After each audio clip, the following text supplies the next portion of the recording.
I'd just like to say thank you for obviously choosing us for doing the project. I'm the Managing Director, Christopher Brooks.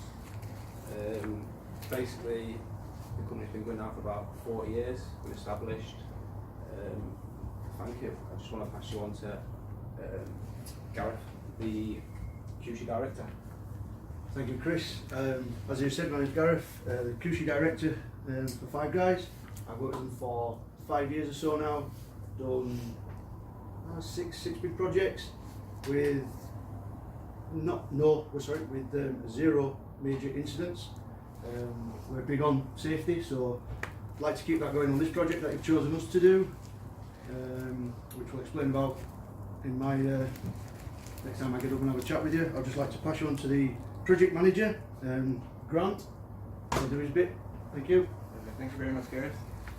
Morning, everybody. My name's Grant Gall. I'm going to be the dedicated project manager for these works.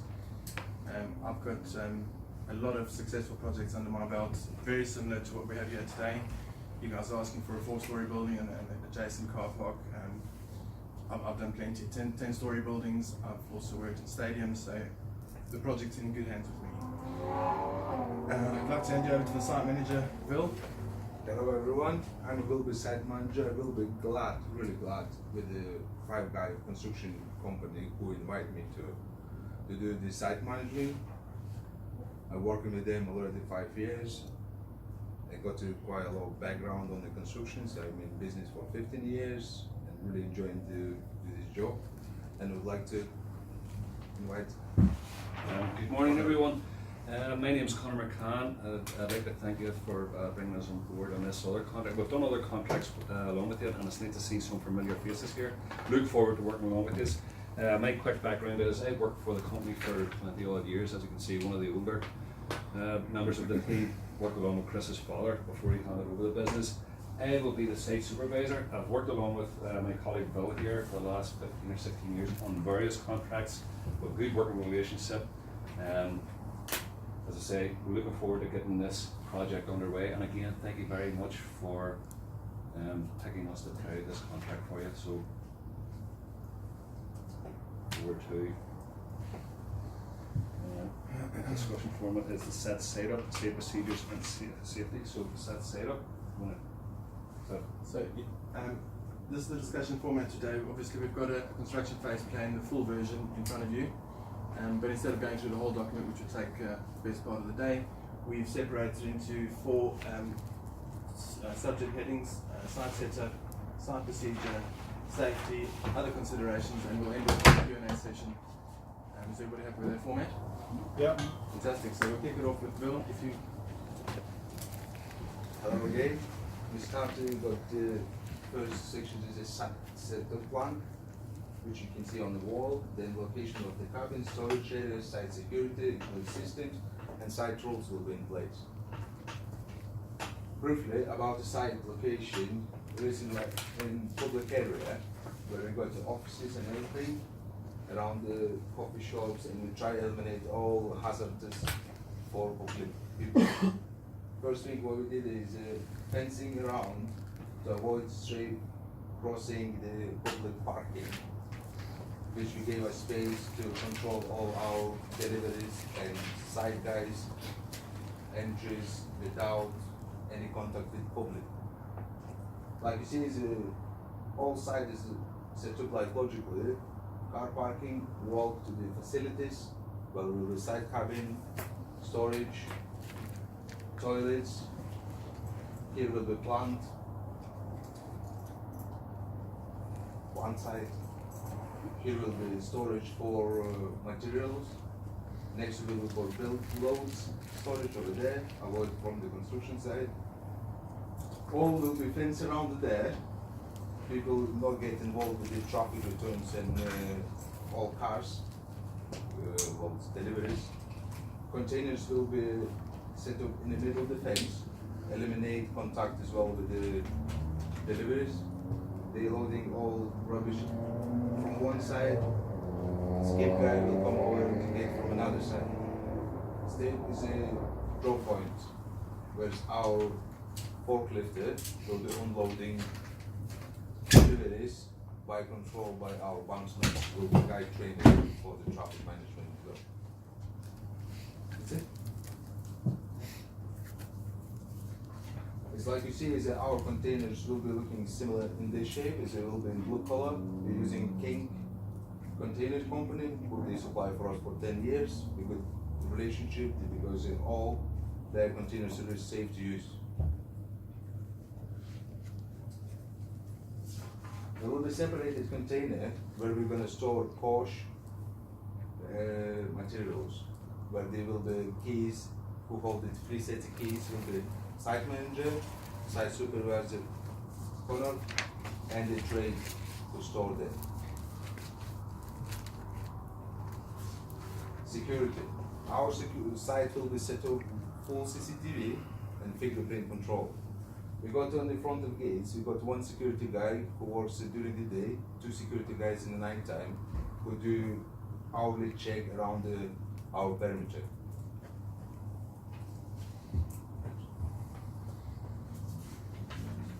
Site rules, basic site rules, what we more looking for PPE, induction will be in place, welfare, security, first aid, plant equipment, general safety, rescue, restriction areas, fire safety permits, CSCS, and working hours. On site will be working hours 7 o'clock till 5, but we got permission from local authorities. If requested, we can extend our working time till 7. And start noise from 8 o'clock. 1 hour, 7 till 8, no any noises, just normal internal works. Any questions?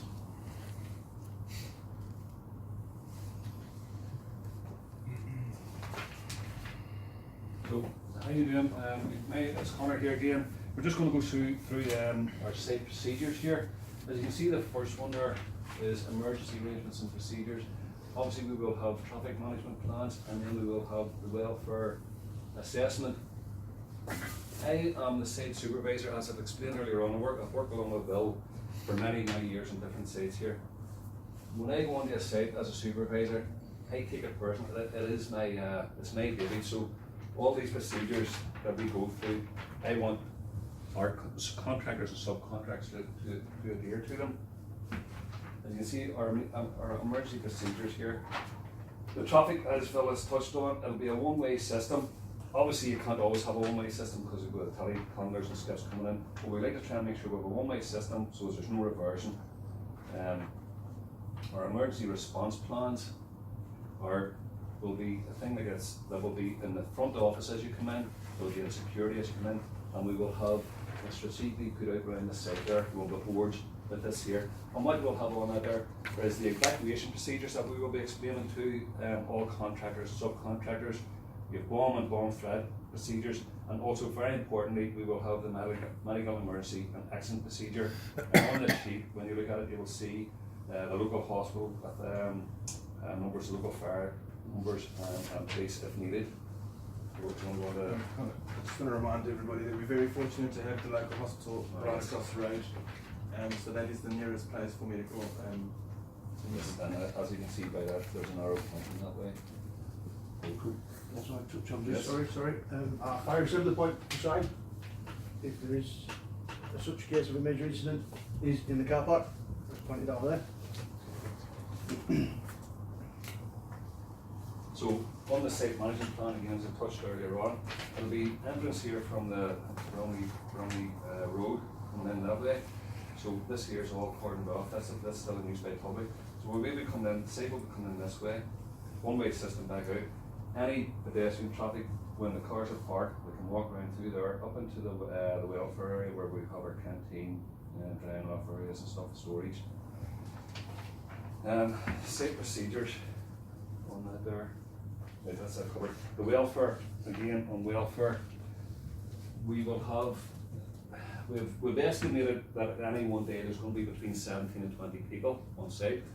So we've researched that there. And the way it works, for every 7 people you must have 1 toilet. So we're going to have 3 toilets, a ladies toilet and a disabled toilet.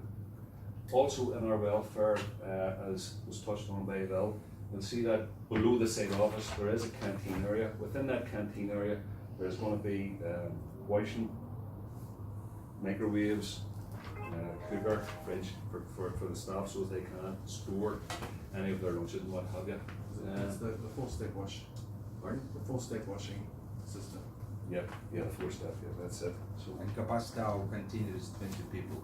For this reason, is no be worry about the break times because they can fit in one time, which I think is saves time. Saves the way to shoot down site for half an hour when all guys go to the break, then come back. Yeah. So over to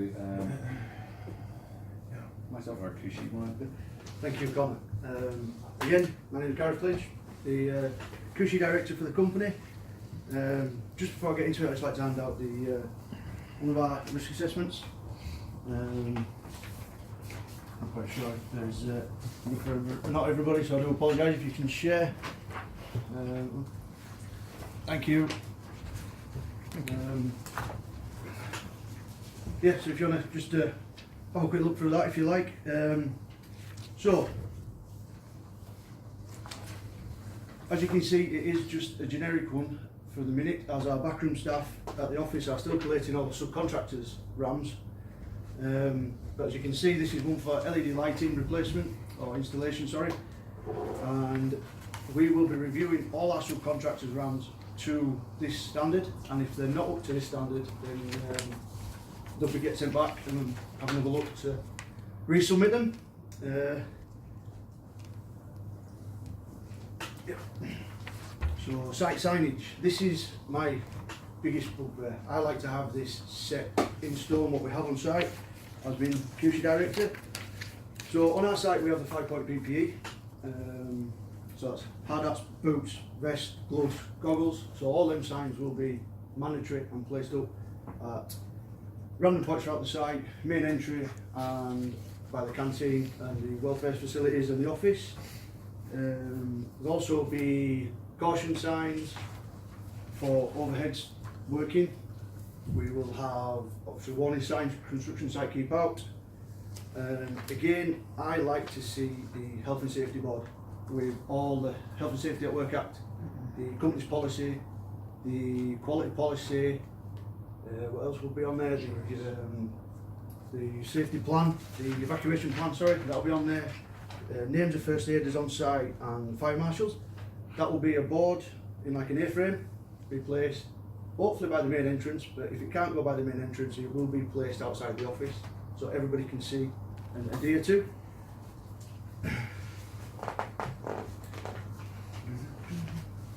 So our introduction, procedure and checklist.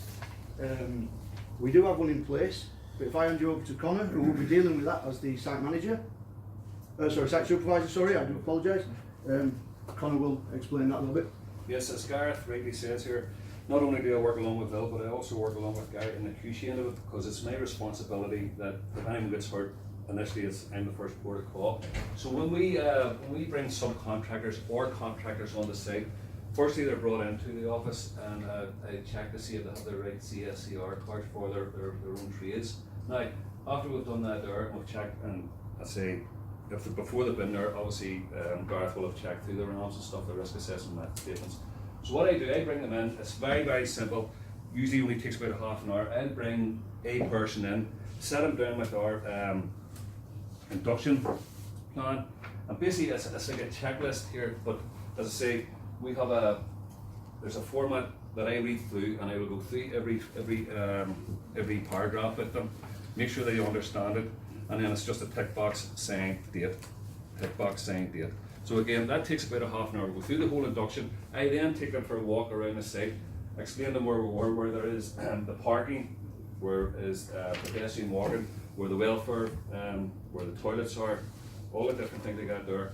And again, point out to them where this here is, and go through where this here is, which is our emergency response plan. Very, very important if somebody gets hurt. As I say, most of our guys that are in there, you'll see them with the high vis, but there will be one or two with high vis with first aider on the back or fire marshal on the back of it. That's something we have on all our sites. So basically that's the induction there. Dead simple, takes about a half an hour, I say. We just put them through it again, ask for their cards, ask for their certification, make sure that all their plant and equipment's all pat tested and up to date, and then a simple tick saying, and off you go. And basically that means then if something does happen and we find that they have breached this here, I can just turn around and say, look, there's it there, you signed that, you said that you were carrying out this to what we said on the induction. And it's as simple as that there. It works, it's worked on all our other sites, and that's how we go through it. So, Thank you for that, Connor. I'd just like to say that the if you do look in the packet, the actual induction is at the back of the pack, right at the back. I do think it might be after the evacuation plan or the RAMs, but it is right at the back, if you want to have a quick look through that. So, yes, permissions and notifications. As you are aware, we're working by roads and fields. But we've had to look, obviously, gain permission from local authorities. For planning permission, we've informed the emergency services, i.e. ambulance service, fire service, even the police service, just to say when we're starting and what we're doing, just to let them know there might be generally hopefully no more injuries, but just in case. The highway agency, we had to notify because we're working by roads, just to say if there's more traffic pollution or traffic congestion, and also notify the small surrounding buildings, just to let us know there'll be ladies or men working in the area. Other things to consider, this will be taken up by my colleague Grant, and I'll pass him on to Grant. Thank you. So all the permissions and notifications that we've dealt with in the course of this project so far have been listed in the back of the construction phase plan. So other considerations, we're very much a company who likes to benefit the local surrounding areas where we're doing projects. So on this particular project, we are only using local contractors according to our PQQ system. We've identified which contractors meet the right quality and safety standards in this area, and those will be the ones we've selected for this project. And of course, any day-to-day agency labour will be from the area. We've also going to recycle all the waste on site, and any income that we obtain from the recycling, we plan to donate to a local charity. Our considerations is not exhaustive, so we would love to have your input if there are any local things that are dear to your heart that you'd like us to look into and maybe provide benefits. Fantastic. So, Q&A.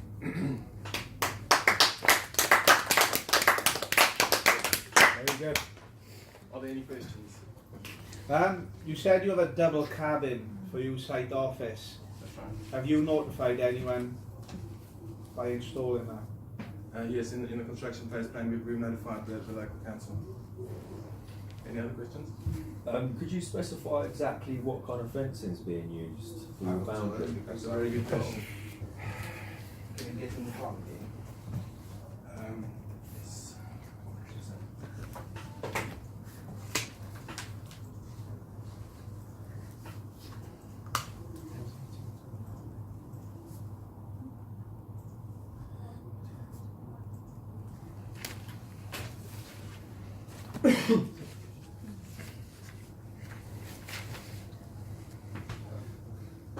On the fence will be all fence will be closed. These parts of beds, and the fence will be fully closed with the green mesh, which is like disappears in regards to all the Camouflage. Yeah, camouflage like. And especially in this area, whereas we got the sandstone monument to regards control those, we raise the fence between 3 and 4 meters. And this area is where the riverside coffee do not do any harms for their business. And especially this one will be already closed by our existing bushes where they are 30 years old. And we got the checkpoints, usually in the corner, in the middle, and corner again for security, where they do an hour check, every hour check visit. And full enclosed will be, nobody can see through what's going on this side. Thank you very Special much. areas will be raised fence higher. Is With proper support, because we've got wind operations in these areas and with proper support to stop rain. the project F10 notifiable? Yeah, absolutely. We intend, As in CP3. yeah, we expect the project to last around 12 weeks. The information, the headline information on the project is covered in the first section of the construction phase plan. Not 12 weeks, sorry. How long did we say? 44 weeks. I see you've got facilities, cabins. There's no utilities going to it. Yeah, sorry, we've situated the cabins here because we had an arrangement with the Riverside Cafe to get our power and water directly from there. Because is it by Riverside Coffee Notification, the local authorities, it is substation and the drainage next to get the water from there. For this reason, our cabins is located as close as possible. And what have they agreed? Pardon? What have they agreed? Because they got to. What we're actually planning to do is use the utilities that supply Riverside Kevin, i.e. The electrical, the water and sewage, as I say that, so as we can tap into that there. We've got notification from the local statutory agencies that said they've given us permission to tap in there, obviously with water meters, so as we can be billed for that there, and electric meters. Are you talking about the funding? Or Can't I just sort is it sorted out? Sorry, that's fine. Great questions anymore? Could you explain page 61 to you, your construction phase plan to me? Because I don't understand. On your welfare assessment. It says welfare assessment as per stage of construction, site setup, guarding, hoarding. Oh yes. I'm struggling to see what that's got to do with your welfare assessment. It's a day on the back page. Yeah, oh yeah. I mean, there's a summary at the back of what you're going to have, but I don't understand why you broke it down to site setup, excavation, So, steel structures. The reason behind that is we wanted to ensure we knew exactly how many employees would be on site at any given time throughout the construction of the project. Oh right, I okay. think you'll see numbers beside each other there, Tony. Oh, yeah. As to For size, walkways, canteens, toilets and everything. so as we can work out at any stage how many people we would have on any given day and average, so as we can work out the right amount of toiletry, the right amount of wash hand, the right Okay. size of cabin. That's the reason for Good, that there. makes Just to sense. try and break it down for you. Yeah, makes sense. Makes sense. Anybody else got any questions? No, very good. I like it. Go for it.